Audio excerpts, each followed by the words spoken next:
Netflix আবারও বাজিমাত করেছে। নতুন movie the Thursday murder club এতটাই জনপ্রিয় হয়েছে যে প্ল্যাটফর্মের ইতিহাসের সবচেয়ে টপ কন্টেন্টকেও ছাড়িয়ে গেছে।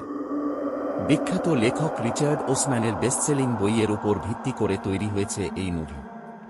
গল্পটা ঘুরছে একদল বৃদ্ধ-বৃদ্ধাকে কেন্দ্র করে, যারা নিজেদের রিটায়ারমেন্ট ভিলেজে একত্রিত হয়ে খুনের রহস্য সমাধান শুরু করে। এখানে যেমন আছে হাস্যরস, তেমনি আছে সাসপেন্স আর সত্যিকারের মানবিক গল্প। দর্শকদের কাছে এই ইউনিক মিশ্রণটাই কাজ করেছে সবচেয়ে বেশি। এক, অদ্ভুত কিন্তু রিয়েলিস্টিক চরিত্র, বৃদ্ধ বয়সে নতুন অ্যাডভেঞ্চার।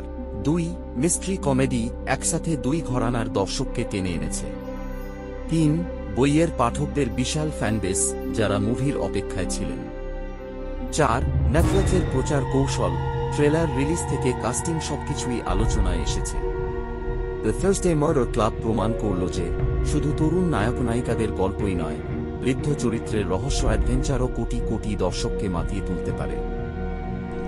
যারা যারা এই মুভিটি এখনও দেখেননি, চটপট মুভিটি দেখে ফেলুন ও আরও এরকম অজানা তথ্য পেলে চ্যানেলটিকে সাবস্ক্রাইব করুন।